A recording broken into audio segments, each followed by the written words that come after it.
là, c'est le coup mortel presque que vous recevez du fédéral. Quand on s'est formé, c'était beaucoup sur l'enjeu des programmes PAC, des programmes d'amélioration de quartier. Mais on s'est formé au moment où ces programmes-là étaient en train de disparaître.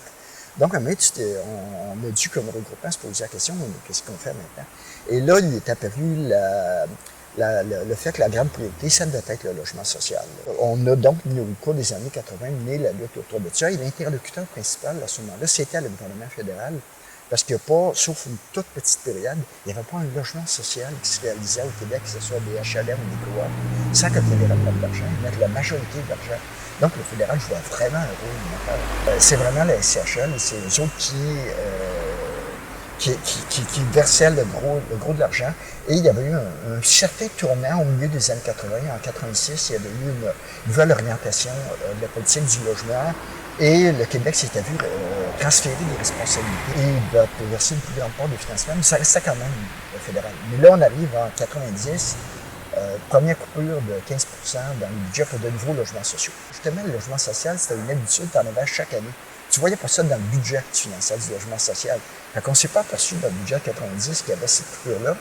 Mais en 91, il y a eu une autre coupure de 15 et là, on s'est aperçu de la première, et là, on s'est aperçu de ce que ça voulait dire comme désastre. Et donc, il y a une lutte qui s'est enclenchée, qui a mené à une tonne d'actions. Arrive le budget de 92, c'est là qu'on décide de faire une autre grosse action, qui était une action totalement folle, qui était on est au mois de février, le 25 février, de monter un camp direct sur la rivière Outaouais pour 2 nuits, 3 journées de temps pendant la lecture du budget. Notre but, c'était d'écouter la lecture du budget en direct de notre camp qui était direct sur la rivière Outaouais.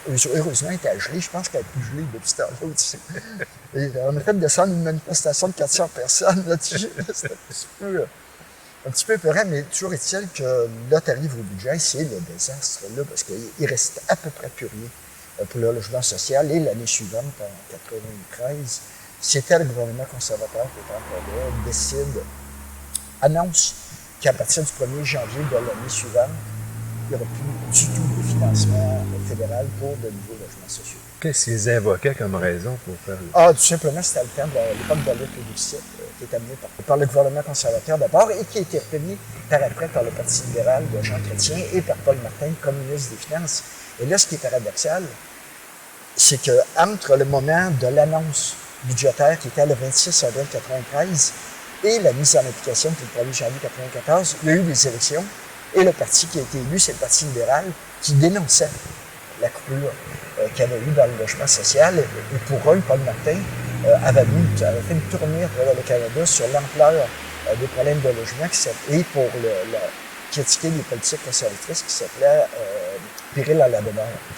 Et là, tu arrives, ils prennent le pouvoir et c'est eux autres qui mettent en application la mesure annoncée par le Parti conservateur.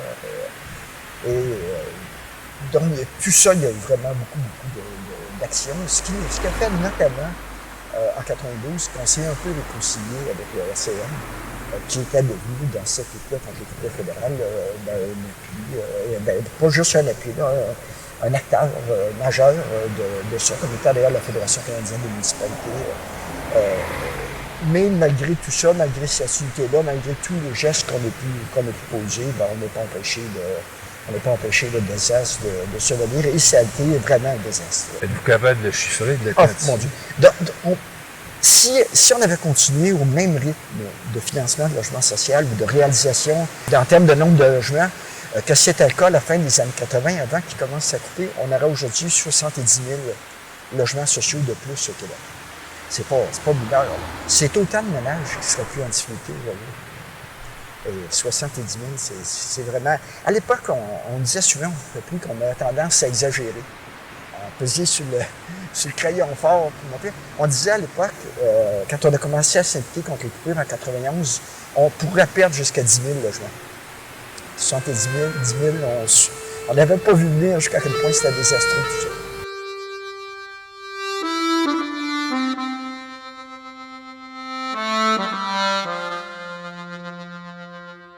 Au départ, quand le fédéral s'est retiré, ce que ça veut être comme conséquence très concrète, c'est que tu n'as plus un seul logement social qui pouvait se financer au Québec. Plus un. Parce que le Québec avait toujours fonctionné avec de l'argent fédéral. Il n'y avait pas des programmes sans argent fédéral. Et là, ça a été une lutte pour faire en sorte que le gouvernement du Québec accepte de jouer ce rôle-là et d'une certaine façon accepte de prendre la relève d'Ottawa. Bien sûr, on s'est toujours battu jusqu'à la fin contre le retrait fédéral, puis même quelques mois après que ce soit retiré, on s'est battu pour qu'il revienne. Mais à un moment donné, tu es obligé de te dire, ça donne rien, on frappe un mur. Et le monde a des problèmes pendant ce temps-là. Les gens sont mal logés, les gens sont sans abri. Ben, qu'est-ce que tu fais? Et là, on se tourne vers le gouvernement du Québec. Au moment où on commence à se tourner vers eux autres, c'était en 1994, c'était toujours le Parti libéral qui était au pouvoir. C'était Claude Ryan qui était le ministre responsable de l'habitation. Et lui, c'est assez clair. C'est pas nous autres qui va faire ça. Ils ont été prêts à la toute dernière minute à mettre sur pied un petit programme, mais vraiment un tout petit programme expérimental qui s'appelait Résolution Montréal, qui avait été poussé par la Ville de Montréal avec des groupes dont le ferait plus. On s'était mis d'accord là-dessus pour revendiquer ça. Mais après, on s'est tourné vers le Parti québécois parce qu'on était dans une année électorale. 1994, c'était une année électorale au Québec. Et durant la campagne électorale, le Parti québécois a pris un petit engagement de financer un programme pour des coopératives et des OSBL de 1500 logements par année, 1500 logements sociaux par année. Et suite à ça, ben, on a voulu s'assurer que le Parti québécois respecte son engagement, de telle sorte qu'on avait, lors du discours inaugural de Jacques Parizeau, bâti ce qu'on appelait un bidonville à ce moment-là, devant l'Assemblée nationale, sur le terrain en face de l'Assemblée nationale. Et bon, on avait invité notamment les ministres péquistes à venir faire leur tour. Il y avait une grosse manifestation qui s'est tenue. Effectivement, le Parti québécois a mis en application son programme, mais au lieu de le faire, parce que l'engagement, c'était 1500 logements sociaux par année, il a fait 1500 logements sociaux pour une fois. Ce qui n'est pas du tout la même chose. Et là, il a fallu repartir la bataille. Qui finalement aboutit dans le budget de 97 à la création du programme Accès à Logis, qui est le programme qui existe toujours après 25 ans et qui est le programme qui a permis la réalisation d'aujourd'hui de plus de 30 000 logements sociaux au Québec. On a perdu du côté fédéral, on a gagné pas à la même hauteur, ça n'a jamais été à la même hauteur que le fédéral au Palais. Même quand il est revenu, c'est jamais revenu à la même hauteur qu'auparavant, mais au moins je pense qu'on peut constater qu'il y avait une victoire là-dedans, de gagner que le gouvernement du Québec joue ce rôle-là, ce qui est arrivé de façon beaucoup plus marginale dans d'autres provinces canadiennes. Pendant longtemps, nos partenaires du Canada, du reste du Canada, nous regardaient avec la jalousie, là, en disant, mais nous autres, vous avez gagné quelque chose d'important, nous autres, on n'est pas capable d'obtenir ça. Il y a quand même une victoire qu'on peut revendiquer dans ce cas-là.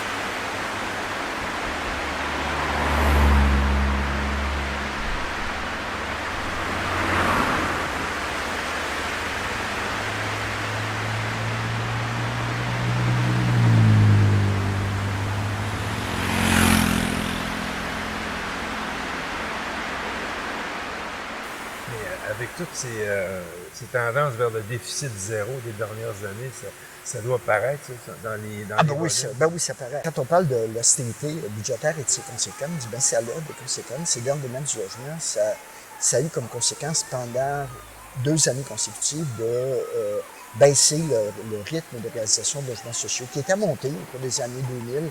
On était rendu à 3 000 logements sociaux par année, ce qui était là aussi insuffisant. Mais le gouvernement libéral, lui, a coupé ça en deux, c'était à 1500, et a recommencé à financer un programme qu'on avait connu à l'époque où le fédéral mettait toujours de l'argent, qui était ce qu'on appelle du supplément au loyer privé, qui est, au lieu de faire du logement social à propriété collective et sans but lucratif, tu finances des propriétaires de logements locatifs pour qui acceptent de loger des gens à faible revenu, puis en échange, bon, ils ont des subventions qui permettent aux locataires de payer le même loyer qu'ils paieraient dans un HLM. Pour le locataire, sur le coup, tu n'as pas de différence. Mais à plus long terme, c'est pas une aide permanente. Là. Dans ce cas-là, on parle d'un programme qui a une durée de 5 ans.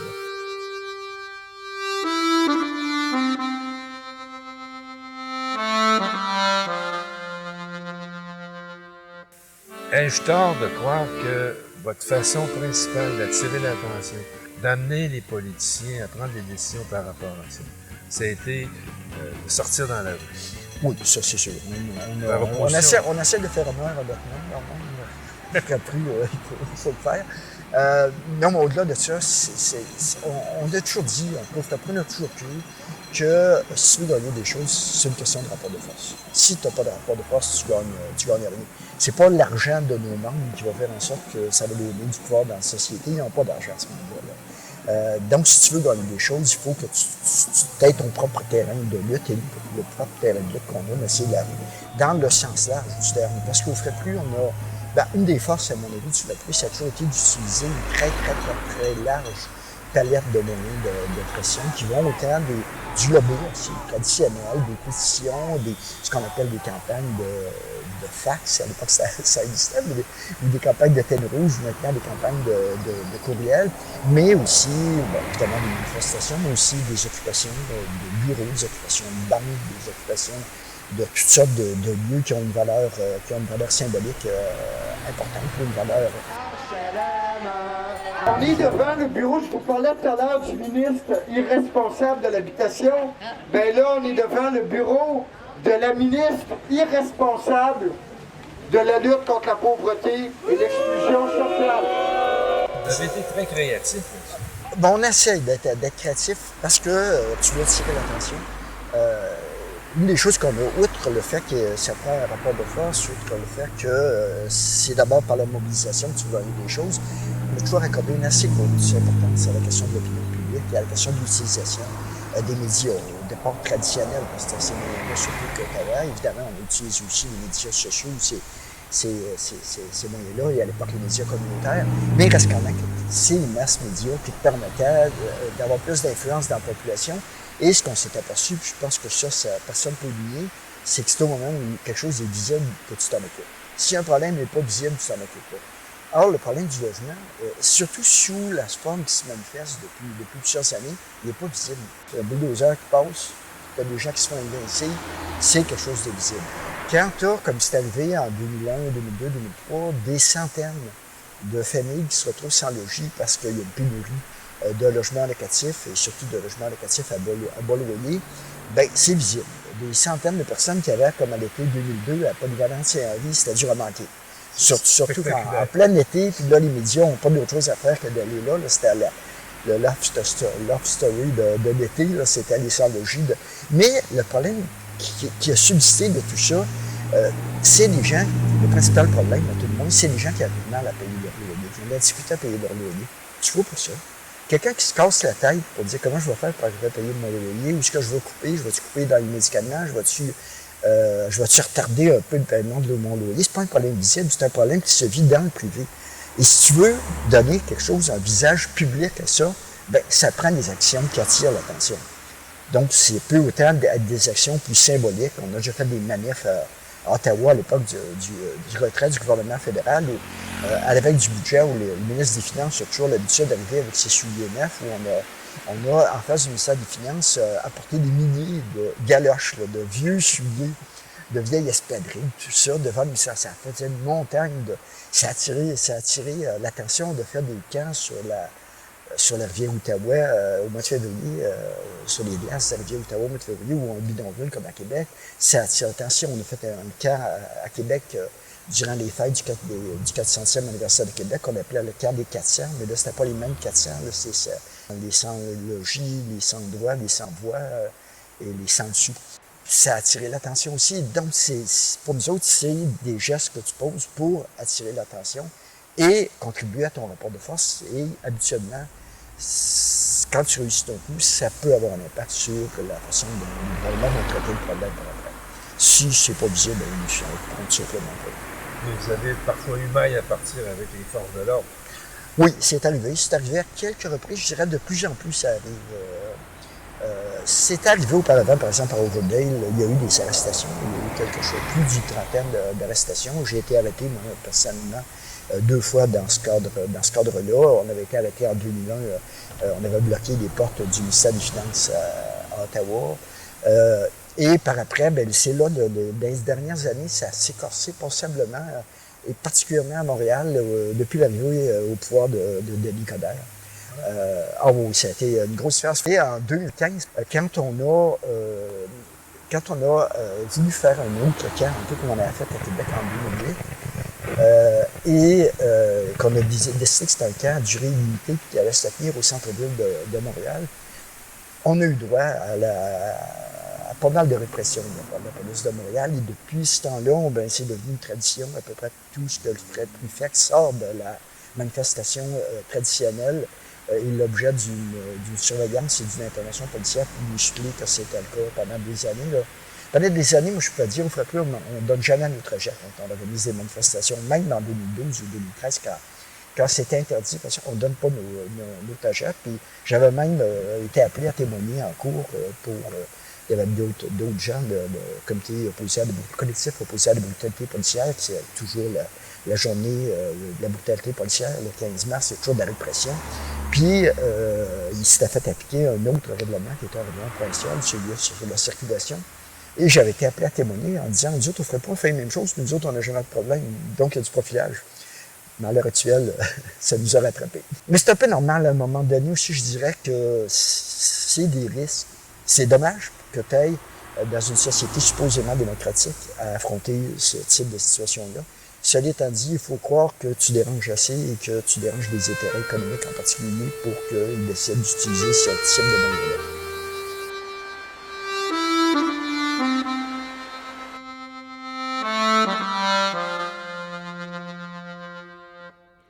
On m'a souvent présenté comme la personne d'une seule cause, qui est celle du logement, mais je pense que j'ai été d'autres choses que ça. Ben, évidemment, les questions de lutte à la pauvreté, pour le FREPRU, même comme dans mon emploi même, c'était important de ne pas intervenir juste sur le logement, mais intervenir par exemple sur l'aide sociale, intervenir sur les enjeux plus larges de lutte à la pauvreté, intervenir sur les politiques gouvernementales, le déficit zéro, l'austérité. Pendant des années, après ça, je suis revenu à la politique dans les années 2000, aux côtés de Françoise David, notamment, Option citoyenne. On était les deux co-porte-parole, et après ça, à Québec solidaire. Mais aussi, il y a une cause qui m'a rejoint assez rapidement, qui me préoccupait dès les années 80, mais qui n'avait pas de but, disons, pour m'impliquer, c'était la question autochtone. En 90, il y a eu une occasion qu'on ne souhaitait pas que personne qui survienne, qui est ce qu'on a appelé la crise d'Oka. Où là, bon, on est plusieurs à avoir été extrêmement choqués par l'intervention de la Sûreté du Québec qui avait eu à Kanesatake le 11 juillet 90, et elle se disait, bon, il faut faire quelque chose. Et là, on a parti un petit noyau de personnes, un regroupement d'abord ad hoc qui est devenu un petit peu plus permanent par après, qui est intervenu tout au long de l'été 90. On a organisé, je pense, en l'espace de quelques semaines, là, quelque chose comme 25 manifestations à Montréal. Et à un moment donné, certains même de Montréal, on a fait des manifestations à Ganawagi quand les barrières sont tombées. Et le plus proche possible qu'on fasse rendre de Kanesatake, qui était à la base militaire de Saint-Benoît. Il y avait une base militaire provisoire qui avait été installée là, où l'armée canadienne était. Après ça, on est allé lors de l'arrestation des personnes à Farnham, où il était base militaire de Farnham, où les gens avaient été incarcérés. Et donc, on a organisé beaucoup de choses, des activités publiques, des assemblées publiques.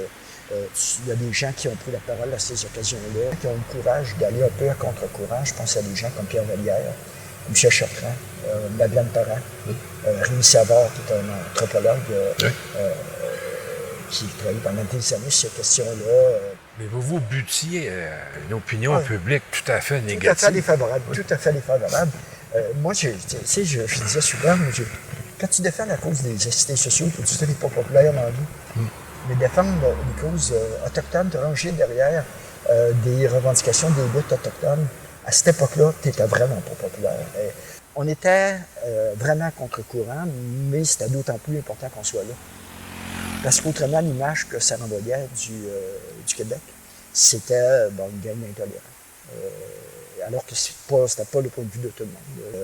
Le regroupement était resté actif et après ça, a commencé à s'impliquer sur d'autres causes, comme le développement hydroélectrique de Grande-Baleine ou celui de SM3, Sainte-Marguerite, où on organisait avec les nations autochtones des manifestations à Montréal. En tout cas, il y avait une longue marche qui était partie de Maniou-Tenan pour s'en venir à Montréal. Et on avait le regroupement de solidarité avec les Autochtones, avait appuyé ça. On organisé des assemblées publiques pour permettre aux gens justement d'entendre des gens de différents peuples, autant les Mohawks, les Cris, les Anishinabés, des Inuits qui expliquer ce qu'ils vivaient, leurs revendications aussi. Je trouve intéressant. Ces cadres actuels, tu as une sympathie beaucoup plus grande à l'égard des revendications autochtones ou des luttes autochtones. Et je dirais chez les gens qui sont plus jeunes particulièrement. C'est une chose qui me frappe et c'est probablement que c'est beaucoup lié à toute la question des préoccupations écologistes aussi. Ça se rejoint à quelque part. C'est des alliés dans cette lutte-là pour la défense de la nature. C'est des alliés des Autochtones. J'ai été candidat de Québec solidaire à 3 reprises. Et la dernière fois, c'était contre Jean-François Lisée. Et on avait eu 2 débats, mais un qui s'était tenu au cégep. C'était en 2012, à l'automne 2012, au cégep de Rosemont. Et le moment où on a parlé de la grève étudiante, tout ça, la question de la gratuité scolaire, tout ça, j'étais applaudi. Mais le moment où j'ai été le plus applaudi, c'est quand j'ai parlé des Autochtones.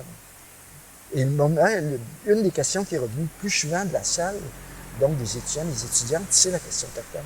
Et ça, c'est quelque chose qui me réjouit parce que c'était pas du tout là-dedans qu'on était dans les années 80, encore moins dans les années 90, ça prend au cas.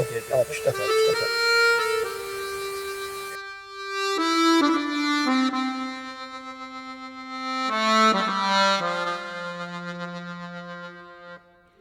Vous avez pris votre retraite au Frappru, mais comme militant, vous... Oui, je reste impliqué dans plusieurs causes. La cause du logement me préoccupe toujours, là, et quand on me demande un coup de main, au Frappru, c'est sûr que je le donne, et je participe au plus d'activités que je peux, quand je suis disponible pour le faire. Je suis en train d'écrire un livre sur les luttes sur le logement qui sont menées au Québec. Une 12aine de luttes qui se sont menées, mais plus des luttes locales. Moi, j'étais plus au niveau d'un regroupement national, mais plus des luttes locales. Par exemple, les squatteurs qu'il y a eu après la guerre en 46-47. Il y a eu tout un mouvement de squatteurs qui s'est organisé à Montréal en particulier. Des luttes comme Milton Park, Saint-Norbert, des luttes à Québec, des luttes dans le quartier Saint-Jean-Baptiste.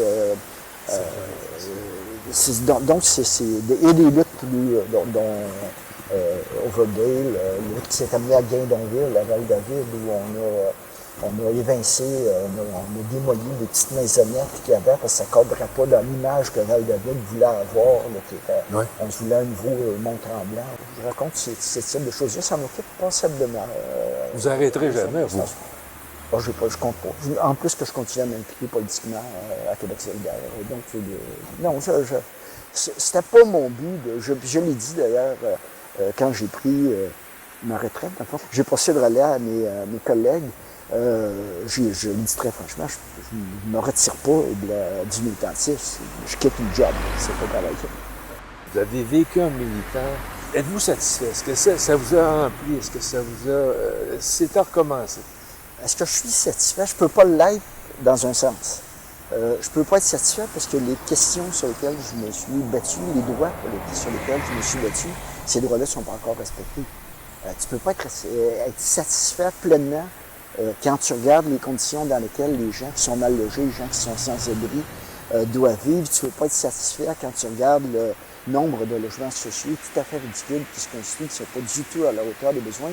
Dans ce sens-là, tu ne peux pas être satisfait. Sauf que je suis satisfait de m'être battu. Ça, oui, je suis satisfait de m'être battu. Et je dois dire que s'il y a quelque chose que je n'ai pas été dans la vie, c'est malheureux. J'ai jamais été malheureux de me battre. J'ai jamais été malheureux de militer, y compris, on peut dire, à l'époque annuelle, ça devait être dur, militer 7 jours par semaine. J'ai jamais été malheureux là-dedans. Jusqu'à certains points, je pourrais dire que la vie que j'ai vécue, c'est une vie que je revivrais, oui. Pas de la même façon tout le temps. Il y aurait des changements. Mais le fait d'être une personne engagée et d'y sacrifier, parce qu'il y a certaines formes de sacrifice. J'avais été engagé d'ailleurs en 79, j'avais eu un poste dans la fonction publique. Maintenant, j'aurais ma retraite avec la grosse retraite. Mais je ne suis pas sûr que j'aurais été heureux là-dedans. Et probablement que si j'avais fait ça, je me serais engagé syndicalement, j'aurais été militant syndical. Là, mais bon, ça fait partie de mes fibres quelque part. Là. Un ADN de malfaisant social. C'est peut-être ça. L'expression est bonne. Quand je me suis retiré du Frappru, il y a eu une petite fête qui a été organisée par la gang du Frappru, puis il y a du monde qui était là. Et il m'avait remis, j'ai eu les cadeaux, des choses comme ça, il m'avait remis une espèce de diplôme qui était la coquerelle d'or. Comme emmerdeur.